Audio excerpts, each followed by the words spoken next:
Hello bachcho, let's read the question. Frost flotation method is based on A option is difference in the relative density of matrix and ore particles. B option is difference in the solubility of matrix and ore in frothing agent and water.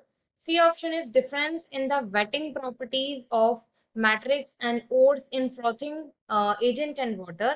And D option is difference in the reactivity of matrix and ore particles with frothing agent and water. तो इस question में हमारा की concept क्या कहता है कि हमें आज यहाँ पर डिस्कस करना है froth flotation process. Froth flotation process के बारे में हम लोग आज यहाँ पर बात करेंगे। अब देखो सबसे पहले क्या करते हैं, इसे हम लोग एक डायग्रामेटिक रिप्रेजेंटेशन से समझ लेते हैं फ्रोज फ्लोटेशन प्रोसेस को। उसके बाद हम लोग अपने जो ऑप्शंस हैं वहां तक पहुंचेंगे। Sorry, froth flotation.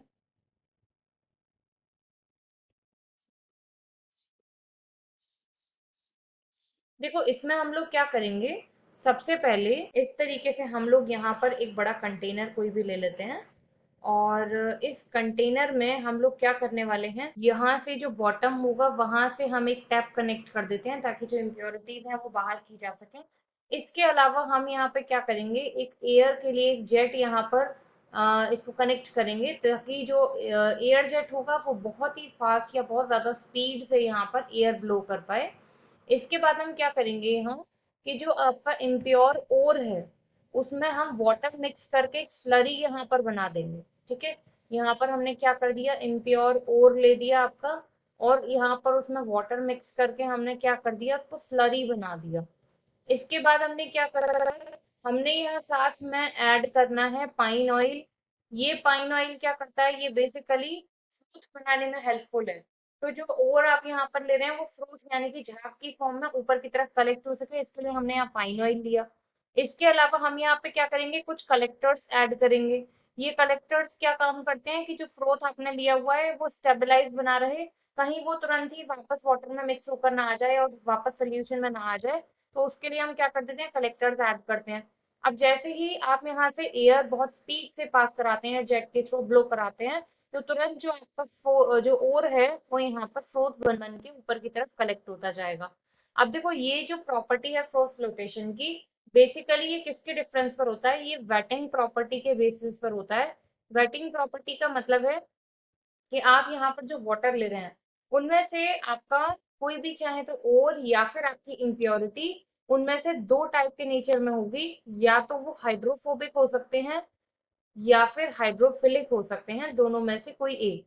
सपोज अगर हम यहाँ पर अज्यूम करके चलें कि आपका जो ओर है वो यहाँ पर हाइड्रोफोबिक है, मतलब वाटर में डिजोल्व नहीं होगा, तो ऑयल के साथ वो क्या करेगा, ऊपर फोर्स बनाकर ले आएगा और जो इम्प्योरिटी है वो यहाँ पर अलग होकर सेपरेट हो जाएगी, जिसे हम गैंग्यू भी बोल देते हैं। ठीक है, इसे डिफरेंट डिफरेंट नाम से भी बोला जाता है। तो ये गैंग्यू और इम्प्योरिटी की फॉर्म में यहाँ से हम इसे क्या कर सकते हैं, सेपरेट कर सकते हैं। अब अपने ऑप्शंस पर चलते हैं। फर्स्ट में हमें बोला गया difference in the relative densities of matrix and ore particles. तो देखो फ्रोज फ्लोटेशन के प्रोसेस में हमने डेंसिटी नहीं देखा था, हमने ये नहीं देखा था कि कौन सा हमारा जो ओर है या फिर अपना इम्प्योरिटी है वो भारी है या हल्का है। तो डेंसिटीज का यहाँ कोई रिलेशन नहीं आया।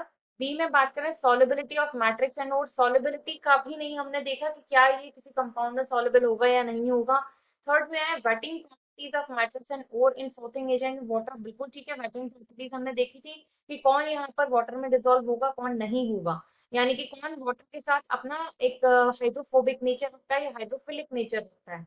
डी हम देखें डिफरेंस इन द रिएक्टिविटी। तो रिएक्टिविटी को भी हमने ऐसे यहाँ पर कुछ भी ऑब्जर्व नहीं किया था कि कौन सा कंपाउंड हाईली रिएक्टिव होगा कौन सा लीस्ट रिएक्टिव होगा। तो सी यहाँ से हो जाता है आपका correct answer. I hope you understood well. Thank you.